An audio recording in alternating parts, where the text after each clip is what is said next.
a political pragmatist from a battleground state. This week on Firing Line. There has to be a distinction between people who have totally different views than you and people who are fundamentally not accepting of democracy. A CIA analyst who served 3 tours in Iraq. Now Elissa Slotkin represents Michigan in Congress, the only Democrat to win a district carried by Republican presidential candidates 3 elections in a row.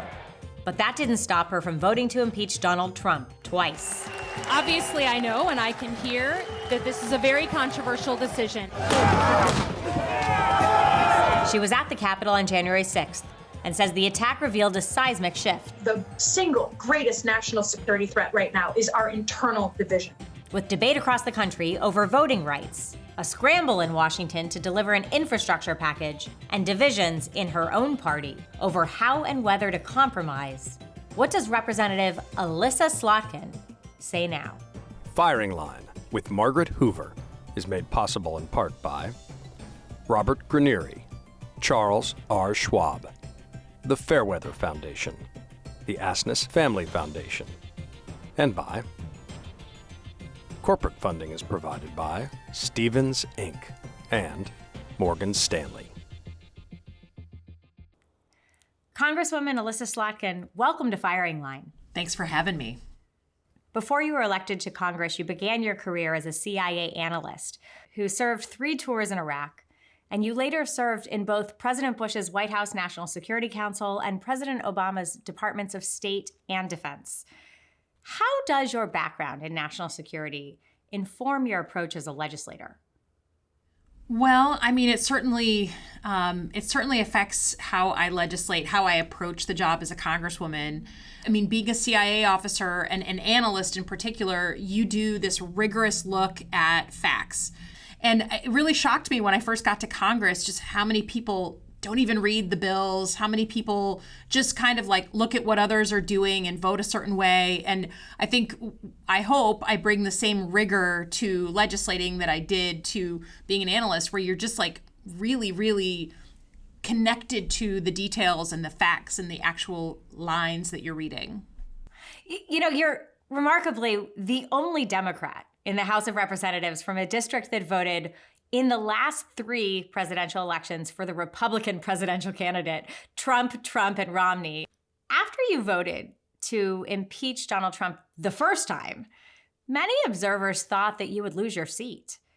But you didn't. You managed to win. How did you do it? Frankly, because my district was Republican and voted for Donald Trump, I was really wary of signing up for impeachment, right? And feeling like that would have been sort of a one-way ticket to lose my seat. But, 9 months in, it just became so clear that there was just a ton of information coming in about how the current president at that time had reached out to a foreign country and asked for help in an American election. And that was just too much for me. And I made this decision along with 6 of my colleagues to write an op-ed and saying like, hey, we're all from districts that are Republican, that voted for Donald Trump, but it's time to at least have an inquiry. And that kicked off 3 straight months of me being asked, usually live on camera, are you going to lose your seat? Are you going to be a one-term congresswoman? Are you going to be kicked out of office?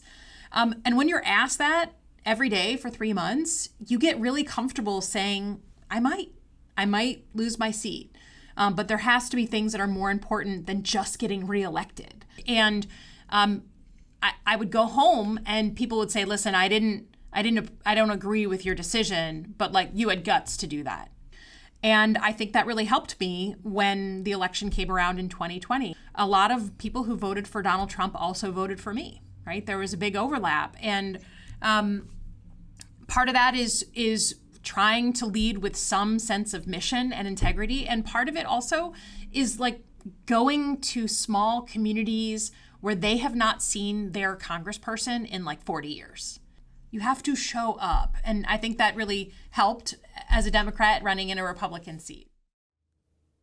You just said something in that explanation. You said there have to be some things that are more important than getting reelected. Yeah. For you, what are those things? I mean, I think that there are some foundational issues to democracy that are worth losing your seat over. And for me, that's the sanctity of the presidency, of the Senate and the House of Representatives.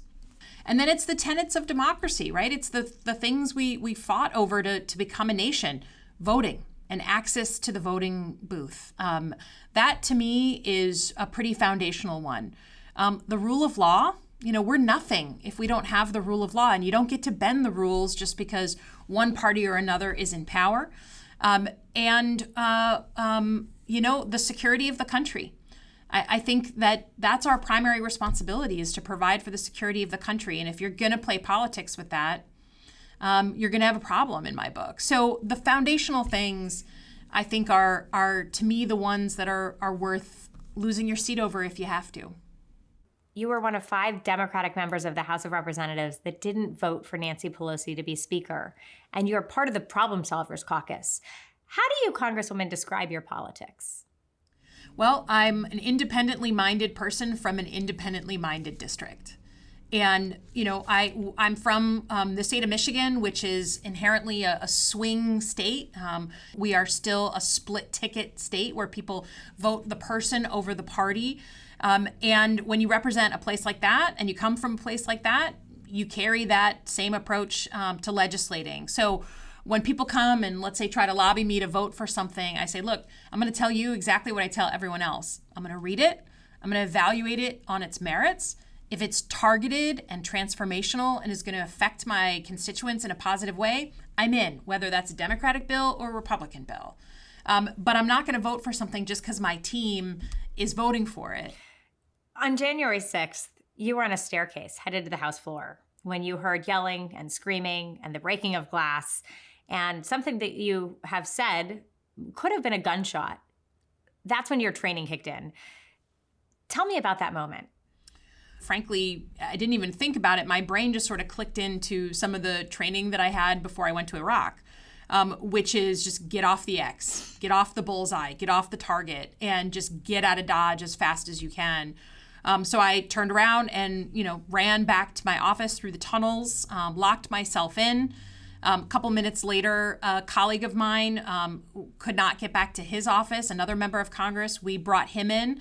And then I clicked into another part of my experience, which is calling the senior folks at the Pentagon and making sure that they knew that we had lost control of the situation.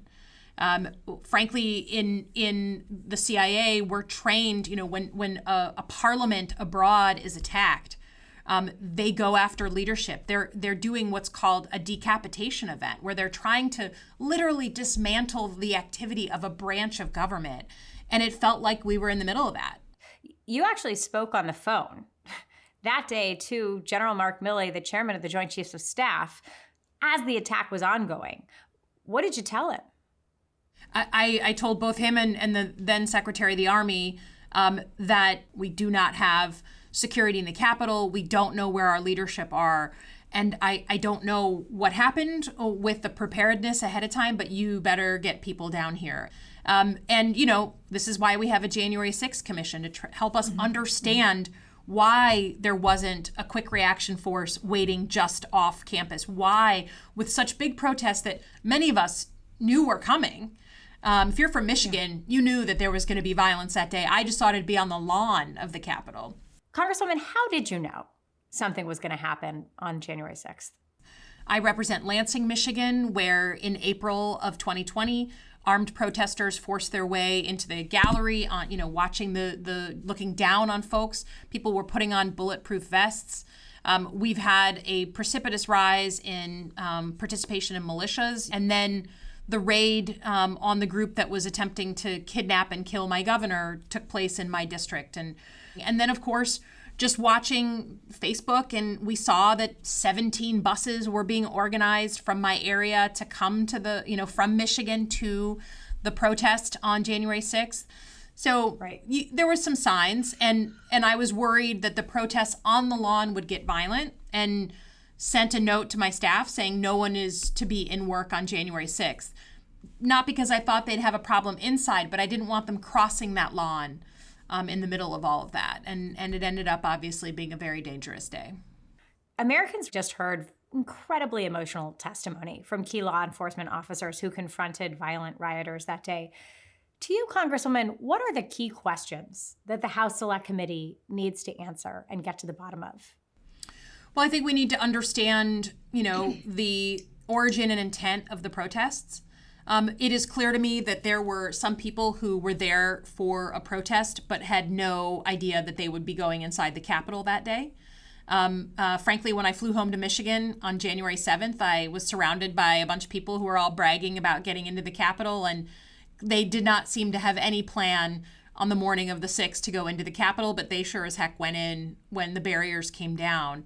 But we know that there was a certain subset of folks who were quite organized, who in some cases had real training in how to organize something like this. So I want to understand that group in particular, who they had relationships with, if they were receiving funding from anyone, and sort of how we got from an idea to an actual violent event. I want to make sure we understand leadership.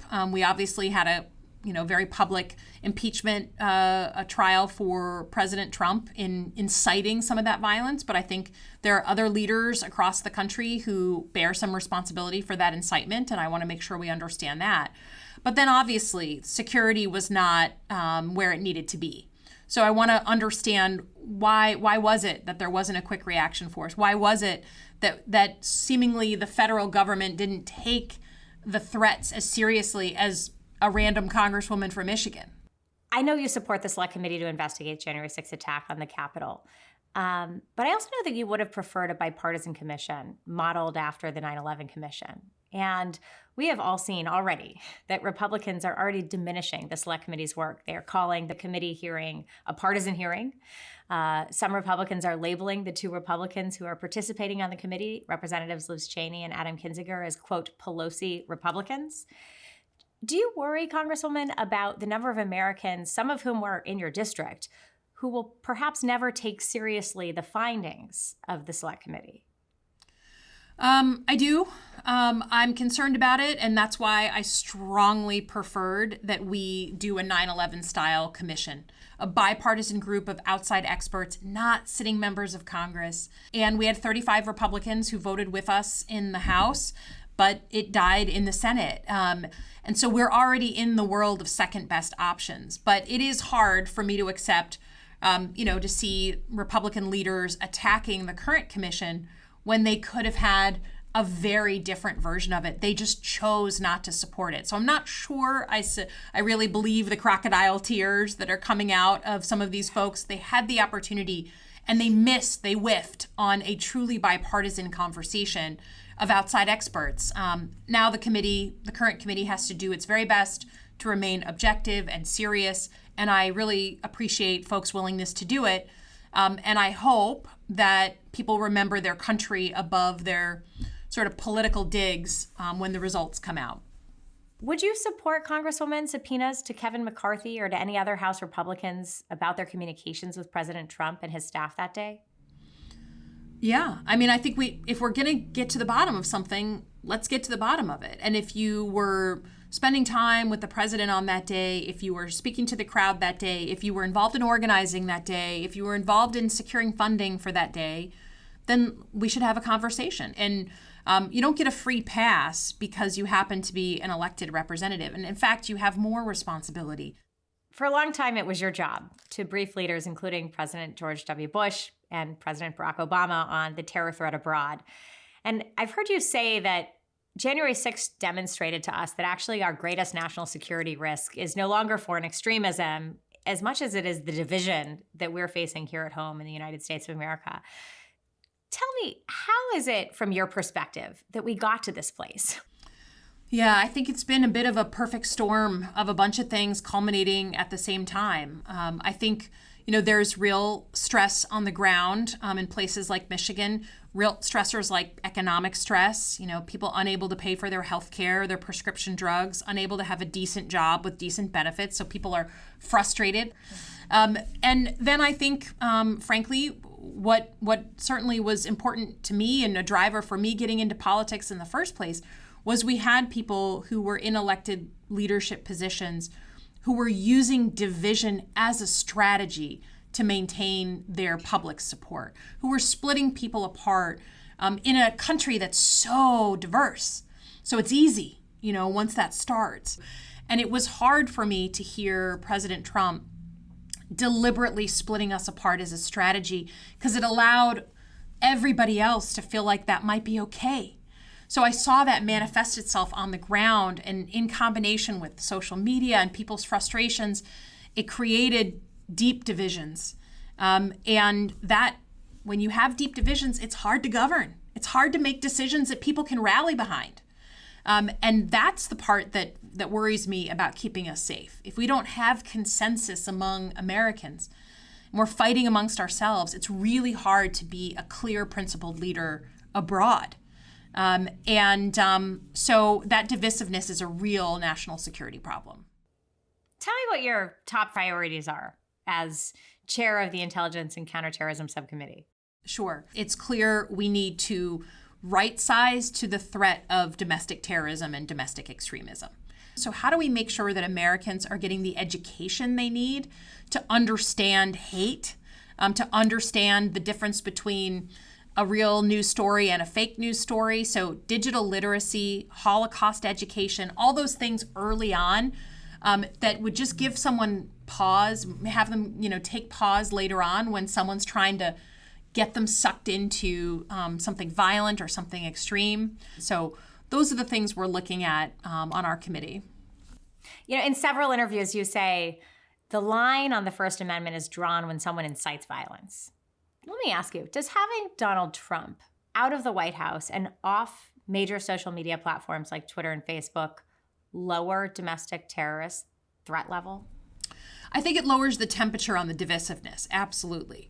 I used to, I'm sure like you and others, used to sort of wake up in the morning, roll over, check my phone, and sort of hold my breath, like what kind of controversy is going to be stirred up today. And I think one of the things I appreciate about President Biden is he's gloriously boring. And I think that's a good thing for bringing the temperature down in the country. Let me ask about voting rights. Despite President Trump's false claim to the contrary in Michigan, there was, quote, no evidence of widespread systemic fraud, according to the GOP State Senate Oversight Committee's report. Michigan state legislature, nonetheless, is working on more than 36 election reform bills that lawmakers say will make voting easier and cheating harder. Now, you have said the right to vote is, quote, under assault in your state. How so?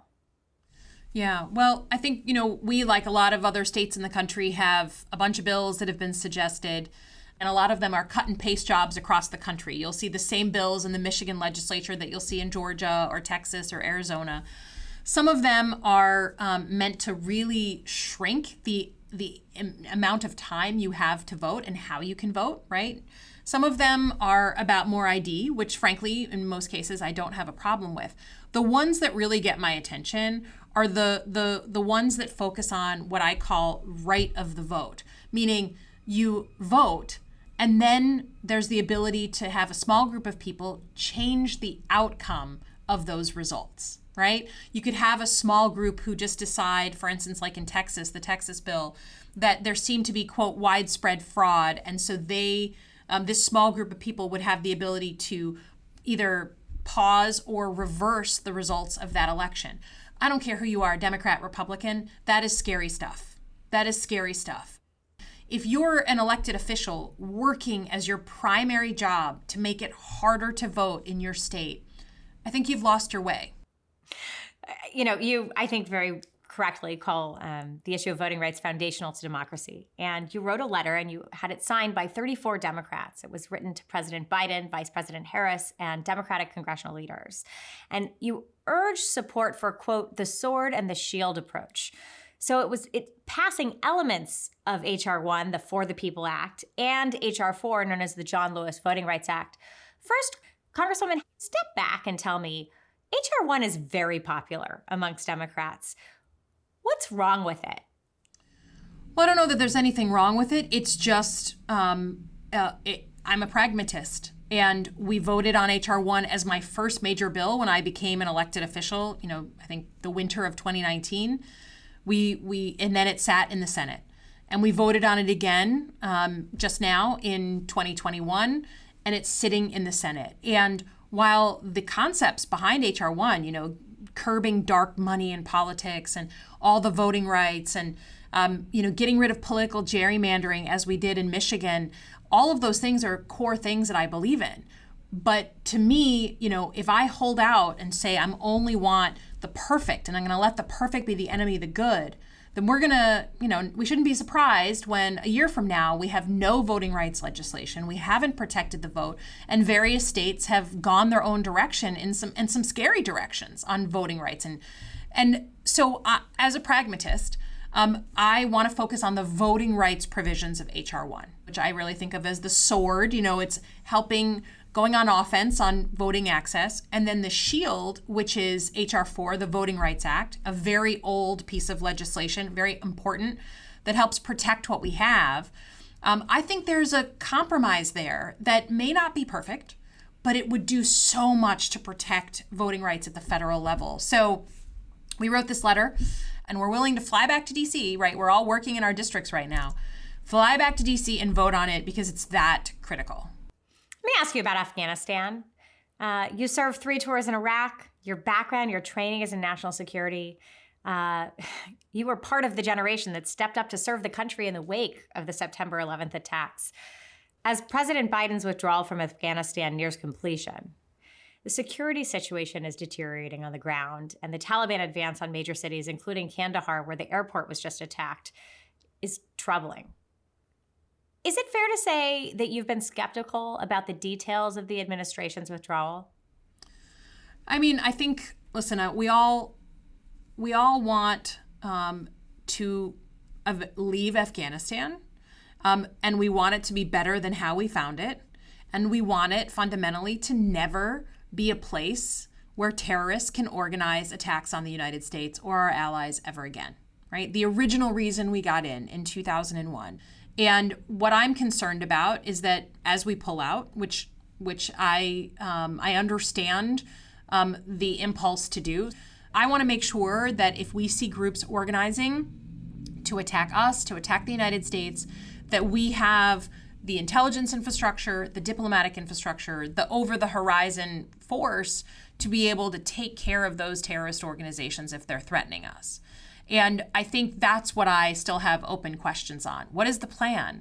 If we see now, ISIS or another terrorist group organizing and plotting attacks from that territory. So that is what I have sort of open questions about from the administration. So you're a member of the House Armed Services Committee. Are you getting the answers you want from the administration about whether there is a plan to prevent a full-scale security collapse? We've certainly had briefings, including from the Secretary of Defense and the Chairman of the Joint Chiefs. I think what I'm interested in is sort of opening up the hood and understanding a little bit more of the details, certainly as someone who served in Iraq and was involved when we were pulling out of Iraq, and then involved when we were going back in 2014 when ISIS took over territory. And then I'm interested in our diplomatic approach, right? We know that people like the Taliban, they want to be treated like a real government. They want to be able to go to international conferences. And, well, we should hold out on some of those things until they show that if they're going to be present in an area, they're not going to violate human rights and, squelch women's opportunities. And so I want to know what the diplomatic play is. And then if we really did have a problem and we needed to bring the military in a serious way, what is the over-the-horizon plan? Where do they come from? Where do they base? What capabilities are we maintaining there? Those are the kind of nitty-gritty details that I think a lot of us on the committee are interested in learning. The White House and bipartisan group of senators have agreed on a nearly $1 trillion bill to improve roads, rails, grid, clean water systems, and broadband, among other things. And you live 20 minutes from Flint, Michigan. And I know one of your big priorities has to do with the infrastructure that would clean up the environmental challenges there. But Representative Alexandria Ocasio-Cortez has threatened to block the bipartisan infrastructure bill if it's not passed, along with $3.5 trillion of budget reconciliation package. And she says she has more than enough progressive votes on the Hill to block that bill. What do you think of that power play? Well, I think we have this bipartisan package, The president supports it. The Senate supports it. I'm part of a group, the Problem Solvers Caucus, a bipartisan group that supports it. And so in my experience, when you have a deal like that, you don't let it sit around. I think it reflects that there's not a ton of trust right now in Washington. No one trusts the folks that they're negotiating with that something will hold. But I just live in a world where I know that package is really a once-in-a-generation level of investment in infrastructure, and my district and my state needs that. So I want it done. Are progressives like Alexandria Ocasio-Cortez, by taking this posture, making it harder to actually get things done? Well, look, I don't fault anybody, Democrat or Republican, for advocating for what they believe in, right? I do think at a certain point we need to remember the mission. Representative Elissa Slotkin, thank you for joining me on Firing Line. Thanks so much. Firing Line with Margaret Hoover is made possible in part by Robert Granieri, Charles R. Schwab, the Fairweather Foundation, the Asness Family Foundation, and by corporate funding is provided by Stevens Inc. and Morgan Stanley.